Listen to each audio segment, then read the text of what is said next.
Bonjour à la famille de réflexion. Gasser Adonis n'a qu'à répondre à la question comment construire une vie de couple. Question na tuna kiango pona eza tozo vivre na mukilio tozo mona tellement makambo belé surtout dans ces temps de la fin où ils ont ça la pasi tozo mona bande kona biso mibali ndenge bazo kufa na ba maladie basi ou bazo souffrir na kati ya libala eza pour dire que eza temps moko ya fin eza mawa oui mais eza temps moko payé ya sika. Donc eza ndeti oza na kopo moko eza na koka na kati ozo cha mai wana ezo mata ti tango couleur wana ya koka eko bima tango eko bima après tikali pembe mai wana nde yango sikoyo na suka na ngo wana nde yango sikoyo to komi sikoyo na temps wana. Donc eza facilité. Pour construire une vie de couple, d'abord, moi, il faut poursuivre chemin la lumière qui est Dieu. Donc, ce que binomi balé, moi, bozo travailler en suivant ce chemin-là. Bozo kosala ba recherche c'était ya koluka nzela ya nzambe nzela ya lumière botia lumière na kati ya couple na bino. Ce que binomi balé bozo sala travail na ngote en tout cas couple na bino ekosuka na kati koza désastre ezala pasi omoni yango ba pasi wana sikoyo eza sikoyo na kati ya ba communauté na biso bon même pe a en Europe ezali nango mais eza vraiment ebele mingi na communauté na biso ya ba africain oyo ki mibala kufi na AVC à cause ya mwasi à souffrir mwasi mususu mona mususu à se suicider pourquoi pokaka ba yebi nzambe te. Donc c'est ça la base ya vie de couple et pour ezala construit base nango ezali koyeba nzambe faut botia lumière wana na katikati na bino po yende mutala kisabino chemin. Donc de un an et près wana ezana no base pour poursuivre nzela nzambe et après de deux ezali que mwasi to mobali ezali il faut à travailler sur yemoko à longola ego ezakati na ye. Pourquoi pour boza déjà deux personnes différentes ande bozali yo mobali auti na monde mususu mwasi pe auti na monde mususu spirituellement dit donc mutna mutaute sika na ye donc boye bosangani donc ils ont deux mondes différents ko faut bosala ke boyo kana pour équilibre ezala na kati ya relation na bino. Donc ils travaillent vraiment pour faciliter à faire mais ceux qui olingue loko ceux qui ozali na volonté parce que balobakistan ozana nzambe volonté et faut ezala na kati ya eloko ozo sala ceux qui ozana volonté ozana intelligence okoki ko travailler nango donc yango na ko sala ke o pour poursuivre nzela wana soki moko akokite moko akoki koyede muninga mais na koyede muninga na pe fo muninga na zana mato efungwama soki ozana mato efungwama te eza passe po muninga akoki ko prier po na yo mais yo si moko tango zo sala travail te tango zo se poser ba question te tango zo sala ba recherche te eza difficile po na mususu po bozala en équilibre ana po relation na bino evanda. Donc eza facilité na des mondes wana. Après na demande wana ezali donc faut ça le travail personnel mobile il faut ça le travail personnel sur yomoko moi si faut ça le travail personnellement sur yomoko ayeba ki moi si na ye pona tango eza moi c'est la mibali bazoyeba te nini bazali donc yango ezo sala pe sous catastrophe. Donc moi si aza sous la place na ita ki moi si te pour moi si aza c'est la vie. Moi c'est aza eloko moko aza na puissance moko oyo mobali aza na ngote. Mobali pas aza na puissance ni aki mobali mais moi si aza na puissance moko aza na énergie moko aza na force moko aza na kati na ye oyo akoki ko contribuer na kati ya couple. Sikoyo force wana moi si faut donc yango na bi faut ko sala travail sur yo moko tant que moi si pour oyeba oyo zali ki moi si no ezali nini parce que moi si c'était une chose aza doux moi si aza fragile moi si azali na maîtrise moi si azali na compassion. donc na basi tozomona na temps oyo na bamile na biso ya baafricain ou bien même qu'en Europe awa donc basi bakomi ndeti mibali basi bakomi ozwa place ya mibali baza lisusu na douceur te baza lisusu na compassion te donc yango ozomona ti ezokoma na niveau ke mibali basala ba AVC babela ba maladie oyo esengeli te babela un an d'abord pour bayibi na bango nzambe te pour ba yebaki nzambe balinga kokoma ti na niveau wana te après lisusu donc asala ba travail sur ye moko te omona yango pe ekomiti na niveau wana donc eza na base ezali na koyeba kaka nzambe donc yango wana nalobi donc mobali il faut ça la travail sur ye moko eza mibali mosusu bazoyeba te ki mobali na bango pour moi si akoki kobenga mobali monseigneur loko toyebi personnage moko na kati ya Bible abengaki mobali na ye monseigneur omoni na temps oyo soki mwasi ayebi oyo azali mobali pa ayebi oyo azali na kati ya couple na bino mwasi akomikitisa kobenga mobali ne monseigneur na place ne bakoma kobenga mon chéri mon bébé non pourtant ozobenga mobali no mon bébé okomise bébé ye azali roi ye aza mokonzi oningo kitise na niveau ti ya bobebe ndenge nini non mobali aza mobali c'est ton roi aza bébé te mobali aza bébé te c'est le roi na kati ya ndako donc roi aza nini aza na force moko aza amonisaka na kati ya ndako mwasi azomona ke ah ça c'est mon homme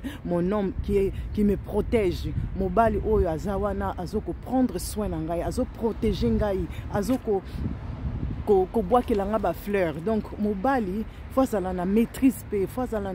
na douceur moko pe oyo mwasi azomona ki ça c'est énorme mwasi aza na plus de douceur mais mobali pe faut azala na douceur moko eza te na temps tozomona mibali omona mobali azobaka c'est moi le roi de la maison non pourquoi loba yo soko oyebi koza roi okotika koloba te que c'est moi le roi. Pour moi, si déjà on a ba acte qui aux le roi. Donc moi si kaka ko se soumettre na moment na pas bengayo mon seigneur. Omoni donc mibali mingi bazo bunga nzela ba yebisute ki mibali na bango. Omoni donc nyonso wana ezali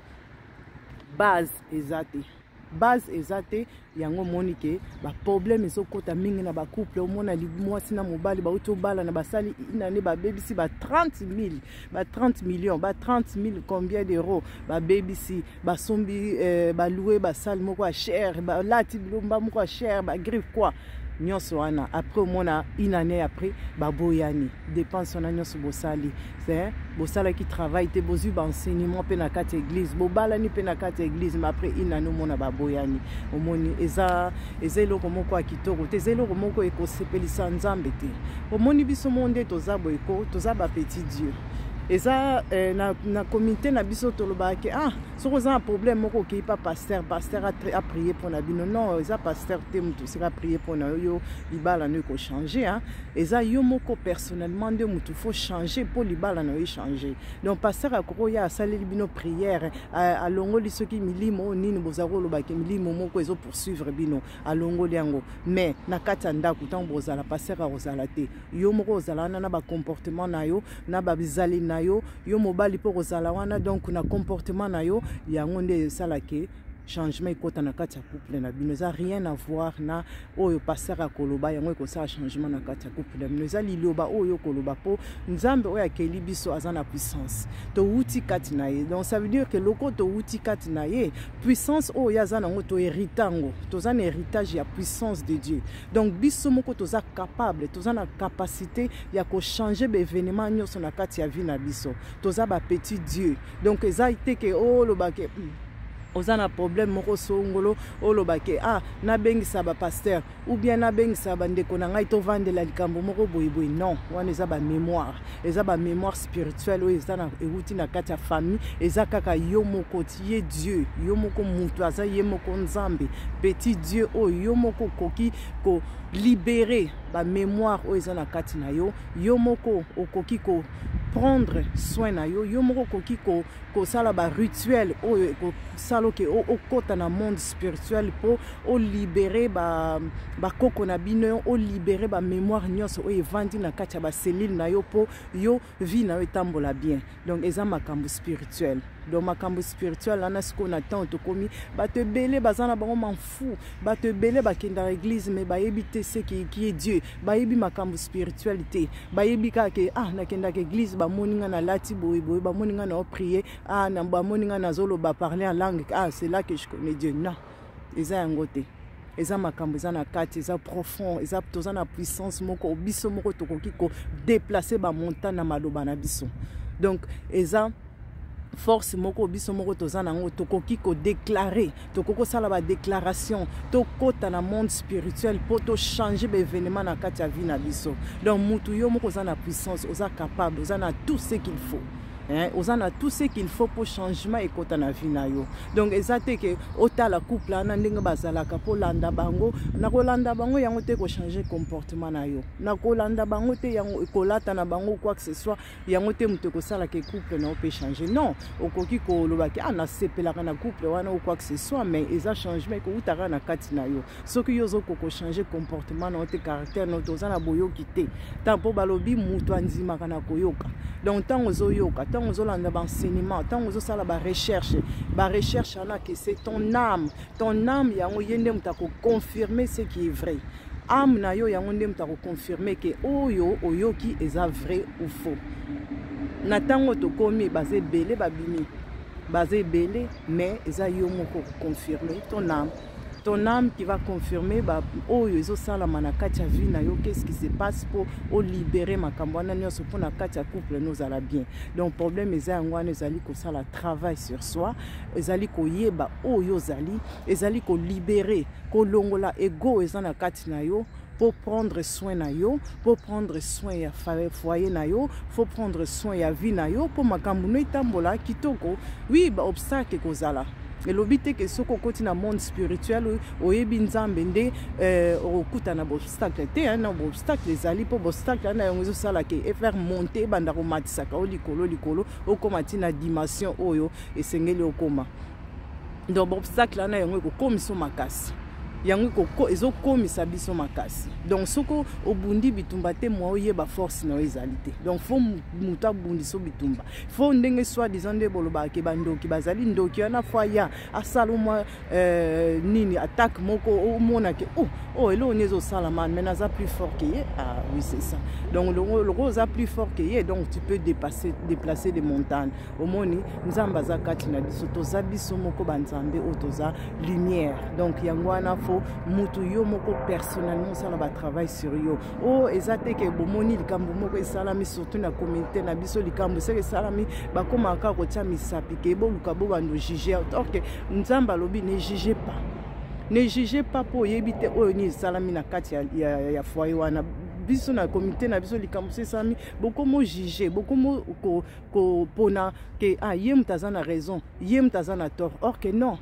c'est ça deux personnes bazalaki na kati ya relation bango mibale basalaki travail te ou bien moko asalaki te mais à la fin esimbite. C'est pas dit ce que moi sina mobali ce que babali il faut que ba vanda ate simbite. Non ce que simbite ça te photo tcha musapike yazalaki mabe te. Non ce que simbite mutake na nzela nae ata suka ke na nzela ne na ninga kokufa akei. Oui ye pazalaki na erreur na ye ezaka te pour mususu ana pour mutako vivre car na lipate ne mutako vivre car na mukanda te mutako vivre car te na biloko ya mukilité. Non mutako vivre na amour est le vrai amour mutako vivre car na kati ya lumière tango za na kati ya lumière tango za amour yo moko ozo s'aimer yo moko oza suna besoin mututa soko za mana chemin wana spirituel mutu alinga yo alinga ote tu t'en fous. Oza na besoin te mutu alinga yo po oiza yo moko déjà amour déjà zakati na pleinement ezaka faut ko activer ngo faut ko activer amour wana ezakati na faut ko activer puissance wana ezakati na faut ko activer lumière wana ezakati na et rayonner ndenge mo ezobima boye il faut rayonner eza yo moko faut ça la travail wana eza yango te senge yango te to pesaka batu faute zo likambo moko salami na kati ya couple ou bien na communauté na biso na mboka na Afrique déjà makambo ezo sala meza makambo spirituel. Donc batu basala ba marche oh bosala nini y a rien y a eloko ce qui eux ezaka ya faire ezali kokota na monde spirituel ya kosenga pardon ya oyo ba ancien clé na biso basala bango basala ba koko na biso bango nde mutu esifuto sengela bango pardon. Donc y a rien d'autre à faire ndenge nzamba zotambusa biso ti to koma na suka to kota na monde oyo ya sika monde na sika oyo eza ya 5G hein au mindele ba olo ba 5G ya téléphone 4G donc ça me spirituel donc tu vas comprendre te ba olo ba 5G 4G téléphone non ça 4G 5G il y a monde spirituel tozo kota donc tozo kota na monde moko puissant o ezali ke batu ba omona ngona misute mais soko koti na monde spirituel au monde yango donc il y a beaucoup de choses à dire o ngana lobe za vérité o ngana yebi za vérité o âme nanga ya confirmer yango na lobby en tout cas bande kona biso ba mama ba papa eloko ya liboso na base na kati ya couple ezali faut kolanda chemin ya lumière faut kolanda chemin ya lumière faut koyeba nzambe faut kotambola na ko respecter liloba nzambe faut kotambola na ko respecter la nature hein la nature faut kotambola na ko kolingelo ko nyonso eza autour na yo quoi parce que Dieu est en nous hein donc c'est ça quoi donc yango wana kana ngena loba pona